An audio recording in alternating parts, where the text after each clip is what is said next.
back. I'm Nicholas Back, Slayton. everyone. I'm Adam Roscoe. We're other fellas, and thank you guys for watching so far. We've had some good comments on our first 3 episodes. Yeah, that's been awesome. Thanks all for watching. Tell your friends. Yeah, it's been fun so far. This is so much fun to do. So it's just people nerding out, and we flipped the camera on. So. And we're recording this. It is still October. We're recording this. It is not yet Halloween. So we're doing a special bonus episode for the holiday. You'll soon find out what we're talking about. But the plan is with this channel, we're going to mostly talk topics related to James Bond, specific movies, some themes. But we also want to throw in a few bonus ones. You might see some George Lazenby kung fu films in the future. We're really excited for that. Oh one. yeah. No, there's so many weird Bond adjacent films that need to be watched and need to be loved. And as Bond fans, obviously we're seeing things that are contemporary film. We're all fans of a lot of different stuff, but to scratch that James Bond itch, I feel like it's worth delving into some of the other actors and filmmakers' other work. During pandemic, I kind of went through a bunch of Roger Moore movies, which nice. all the movies that he did in between his Bonds, which Wild Geese. Yeah. Talk about a consummate just professional actor who shows up and is not Bond, but he's definitely playing Roger Moore. And this one that we're doing today stars 2 villains. 2 Bond villains. Just before they were actually Bond villains, oddly enough. Before. Charles Gray's one of them. Mm-hmm. Right off of the You Only Live Twice. You Only Live Twice. Mm-hmm. And he had not yet played Blofeld in Diamonds Are Forever. Right. And then the other one, the hero of this film, which is one and only Christopher Lee. It was great. And my God. The Devil Rides Out. Or is it America? 1968. In America, Hammer The horror Devil's classic. Bride. Yeah, Hammer Horror. Do you know why they changed the title? I'm guessing Americans didn't understand it. My first, just to start off, I don't recall ever seeing a horror movie, or I'm not a Hammer horror movie. So I know I've seen Christopher Lee play Dracula on Sci-Fi Channel many years ago. Probably I saw some MST3K of something, but this is the first time I ever sat down and watched a Hammer horror, and gotta say it was pretty freaking great. And where do you want to go? So if you guys haven't seen this movie yet, there's a few other reasons we're talking about this one. One, it came in 1968 before Charles Gray and Christopher Lee were Bond villains. Mm-hmm. But it was kind of, in the 70s, Hammer horror started to get very, very schlocky. The bright blood became more obvious. The nudity was ramped up. But this is kind of the last ultra serious one they did. It's based on a book by Dennis Wheatley, a British author who was a huge influence, apparently, on Ian Fleming as an author. And so the character of the Duke de Richelieu, who Christopher Lee plays, was a series of book hero. He was a hero of a series of books, which influenced the Bond novels. Yeah, and the point I was trying to make about Devil Rides Out sounds like a cowboy movie. It sounds like a Western. That was my first prejudice, judging it by its cover. I was like, oh, this is something the devil rides out. It rides at midnight sort of thing. No, it's just the devil arrives and has some adventures. We'll get into the look of that Beelzebub. That was awesome. Now, one other thing though about American audiences, you can find the trailer online if you guys haven't seen this. And if you've ever seen the Edgar Wright film short fake trailer for Don't, where the joke is that it's a British film, but they don't want to admit it's British, so it's all dubbed over and you don't actually hear any dialogue. That's kind of a trailer for this movie. Ooh, I didn't watch the trailer, so they don't show any of the dialogue because they want to do narration and make it sound like this could be an American movie because British people are weird. Mm-hmm. I'm seeing Last Night in Soho tonight, so this was a perfect warm up for it. Oh, nice. Yeah. So we'll have to talk about that. The movie. Now, as nerdy film fans, whatever, did you notice a lot of stuff that has been in other movies while you're watching this movie? I got a sense of familiarity. It was that thing where you cannot place did this originated, or other people, or was it copying other films? I mean, like the actual objects in the film, the sets, and Oh, y- I the mean, manner where they end up at the end of it seemed familiar. I think the manner we've seen in a million different movies. It's like Xavier's School for Gifted Youngsters Yeah, from the that Fox's. Vancouver mansion. That mansion's been in tons of things, and I feel like this it was like an Elstree or one of the old British studios. Because I noticed, and like, tell me if I'm wrong in the comments, but like, I will bet money that the party that they arrived to at the very beginning, that room, not the room where the guy appears out of smoke, but like where they Mhm. arrive in. Oh yeah, I the fancy think dress that party. I guarantee that is Donovan's house in Last Crusade. I think that You is are a moldy old probably uh there's a moldy old British set that they just redressed. I I mean, it does promise. feature Charles Gray, and Charles Gray and yeah, he played Donovan and Julian Aerosmith's Glover. Costello. Yeah. Yeah, they were in everything together. They were pretty much in every franchise together at some Oh, point. that's the great thing about the British films. Is like it's just the same 5 roster of actors. yeah, the same roster of dudes. They're all drinking buddies and they're all just interchangeable in all these movies. And the other immediate thing that I noticed of just like stuff, that's Goldfinger's car at the very beginning. It That is. like Christopher It Lee's car, that absolutely is Goldfinger's car. Yes. So, for those of you again who have not seen this movie, I actually do recommend it. It's worth checking out. It's the 1920s ish. It's that wonderful, vague interwar British film period kind of Mhm. vibe. And Christopher Lee is the Duc de Richelieu. Yeah. Allegedly in novels, he's French and Russian, but here it's a very British man. He and another close friend, Rex, are supposed to meet up with, I guess, a young ward of theirs who they've been friends for years. They haven't seen in months. A man named Simon. And when they arrive at Simon's place, they haven't seen him in 6 months, he's throwing a fancy dress party where Charles Gray as a Mr. Makata, intern of an astronomical society, which Hmm. satanic cult. Yeah. And things It's a immediately go hammer horror. haywire. Oh yes, and so Christopher Lee and his friend Rex or whatever have to save Simon and a young woman, because of course it's hammer horror with a young, attractive woman who is endangered by evil forces, and then have to survive this very evil cult that at one point raises the devil, Mhm. just kind of casually. Yeah. And the overacting and the being like an R-rated movie for that time. I loved all the devil stuff. I loved all the So good. they're like it's like an orgy, but we can't show an orgy. Everyone's in like flowing white robes. You have the beautiful women. You have the sinister, sharp dressed, suave, like conniving figure in Mikata. And I want to get into how actually great Charles Gray was in this movie at some point. But like, we want to talk about like the overacting elements. Like, I mean, Christopher Lee is playing this stone serious. Like, if we could have Expert of seen Christopher everything. Lee as Bond at one point, this would have been a good example of what he could do. Because he's not the villain; he's the hero. I just am like, I want to see the origin movie of this character because it seems like these guys, they like the age that Christopher Lee is and the age that the other men are. I feel like, oh, they fought in the Great War together, Mm-hmm. or Which, yeah, that's in the adjacent, book, or apparently. yeah. But Christopher Lee is like the encyclopedia expert of everything. Mm-hmm. he It's knows very just the much, trick. yeah, it's Roger Moore's Bond Hmm. in a period setting. Yes. I mean, if you remember, if you go back to like how Dr. No wasn't an origin film, you sort of get immediately dropped into, okay, this is James Bond, this is what he does. He goes in, he just goes around and handles cases around the world.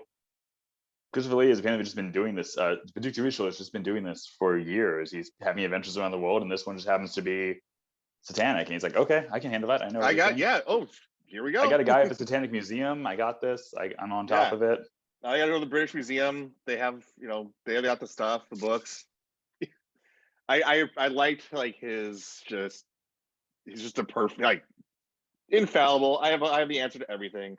I'm gonna casually draw the symbols and the writing and the circle. That And all his of that friends are was great. completely confused. Oh yeah, and another thing I appreciate about this, and like again, this is coming from a hammer horror total novice.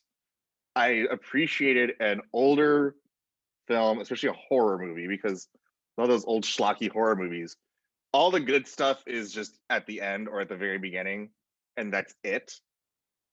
This one spreads it out, like, and it just starts going. I never found this movie to drag or be boring. So for an hour and a half, like that was perfect. And apparently, I guess when it came out, it was part of a double feature, and I'm like, that's also perfect. You know, goodness, I need to do that. Nice, find what movie it was paired with, because I mean that is the great thing on Hammer Horror, is that they really were into the lavish set design. Like, it may not be the most expensive film, but they made everything. It's going to be vaguely period. We're going to get the costumes in the cars. mm-hmm. We're going to do a build up in the payoff. And honestly, this was one of the more suspenseful, less schlocky Hammer films I've seen. And I've seen the 1950s Frankenstein and Dracula classic ones, and then as it went on, got trashier and trashier. Went present day 70s, and this did it. No, and one thing I thought was really Oh, go ahead. Oh, I was like, even the tarantula sequence, even as hokey as it was cut well. It was acted well. I thought it was entirely effective, and effective, especially for its time. I could see, many parts in the movie, audience members would be squeamish. So, well done. Well, and to go and bring you back to Dr. No, I mean, compared to the tarantula attack in that movie, no giant obvious glass pane on the arm of Sean Connery, and it worked really well. And I think, like, for me, the only time a film ever seemed to drag was when you didn't have Christopher Lee or Charles Gray on screen, because they were just so serious and so, like, I keep going back to these two being pre-Vaughn villains, and you can see why they were cast on that level. It's funny. Charles Gray here is, I mean, still Charles Gray. I'm a suave, I never go completely Japanese, Mr. Bond. But he has more of a subdued menace here that you could see. If he had taken this as Blofeld, you would have had just not Telly Savalas Gray, but really intense and terrifying kind of figure. Yeah, I could really see a situation where, they're casting this movie, and it's like, well, they have Christopher Lee and Charles Gray, and they probably hit a read off of who's going to be who, of the two leads. And I see, like, oh, Gray has the eyes, but I need Christopher Lee. That hypnotism scene. Yeah, and I need Christopher Lee to explain shit to me. And I think that would be like the deciding factor of, like, why do those two play those two characters when, whatever contract they had, we got them, but who are they going to be? Well, and it's also interesting, this is a relatively subdued film in terms of its, the scope of cults, satanic worship, like an expert who has to go, but they're briefly in London, sort of. It's mostly in the countryside, and maybe only at two countryside manors, and it still has a very sort of expansive feel. You don't have to go globetrotting like, a Bond film, and for British countryside. Ooh, scary, but well, scary for many people. But no, it seemed to, it really did well what it had, and I just like, especially that first. We got to talk about the devil raising scene in the first half of the film. So after they've punched out some cultists a few times and rescued some people who've been escaped because of hypnotism and Satan, they've tracked the cult down to a countryside. And I thought it was Stokes Country Club for a moment. The building looked so much like the exterior of Stokes, but it wasn't. It's a different British countryside manor. And they find, classic cult flowing robes, Charles Gray's, and even the more fancier purple robe. I feel like The Simpsons. Sacrifice a goat. I feel like The Simpsons reference those costumes. Like, I've seen them before. I was like, oh, this is the cult outfit. Yeah. No, it's like, if you could just show someone that still, you're like, yep, I know what's going on here. Yeah. And that Beelzebub was pretty awesome. Oh yeah, there's like a few different moments of like some creature or being rising with like a smoke in the distance. Usually like unsettling eyes, like chalk white ash makeup. But they sacrifice a goat.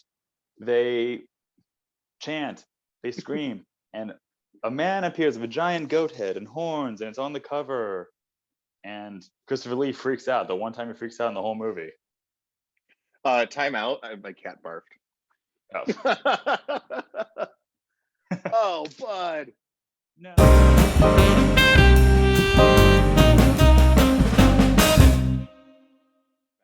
We're back.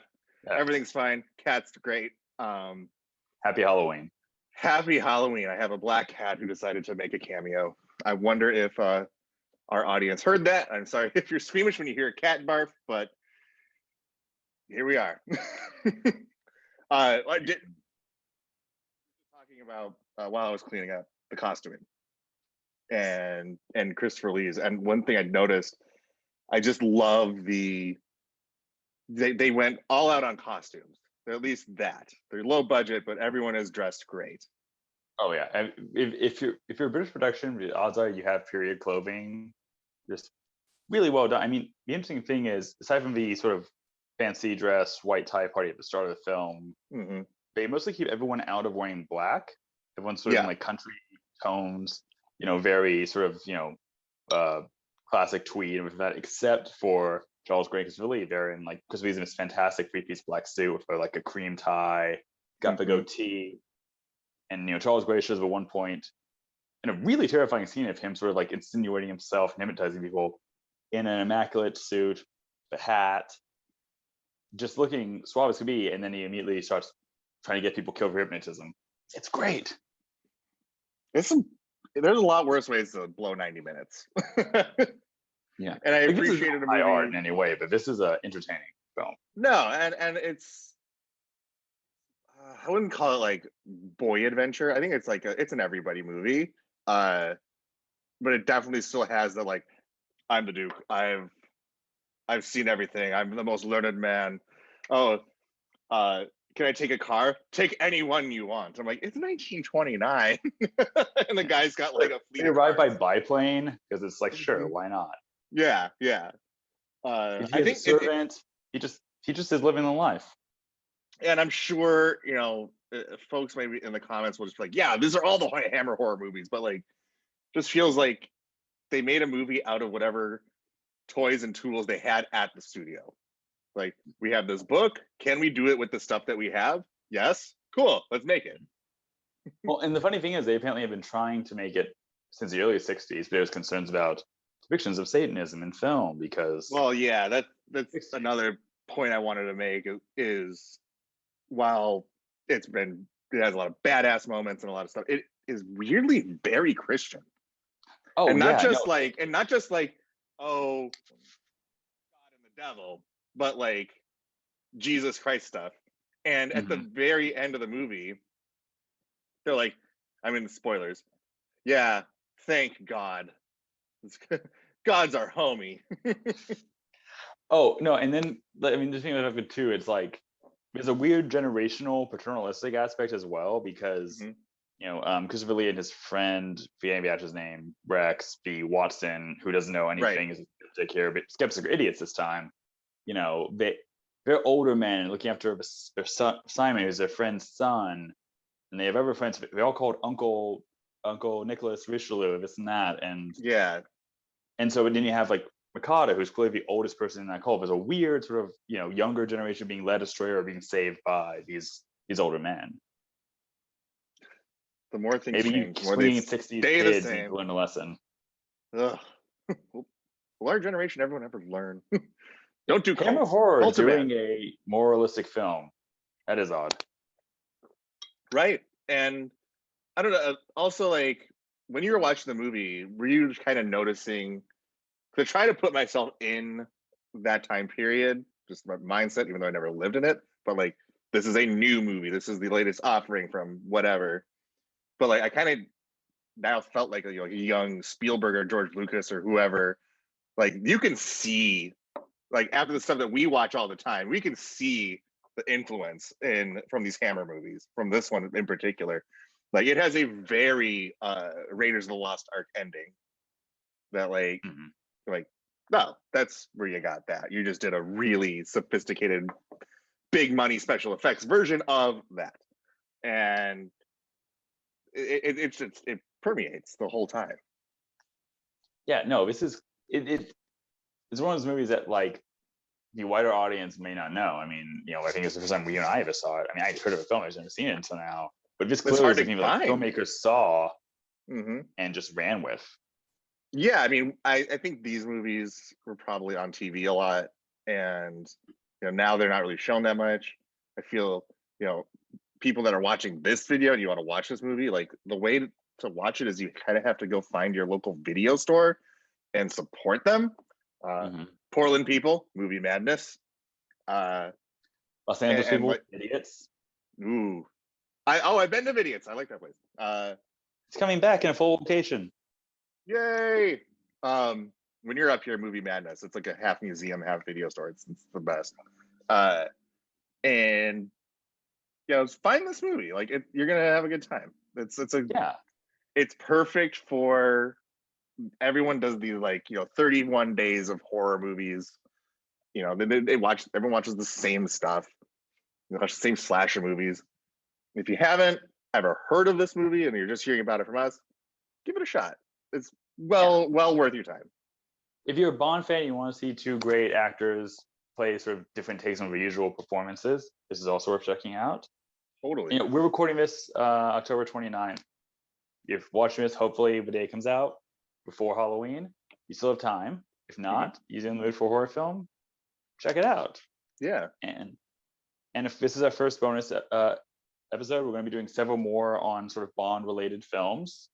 We hope you stick around for that. We're going to be back, though, the coming few days of a specifically Bond-related discussion of a certain film involving some ice, some diamonds, and a Mr. Kill. Oh, yeah. There's a name to die for. Yeah. Do you want to tell the audience what we're going to, our adjacent movie? Get them kind of ready? The next one we're going to be doing, it features one famous Bond henchman, Mr. Harold Sakata, and one Bond himself, the namesake of his podcast, George Lazenby. That movie is going to some regional releases because it changes based on audiences. Freeze Bomb. And what was the? Find it. Yeah, what's the other title? Something like Destruction. Death Dimension. Death Dimension. Death Dimension.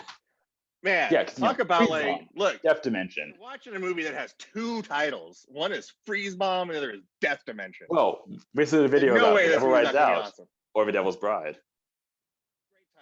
Great titles. Great titles. You can't go wrong.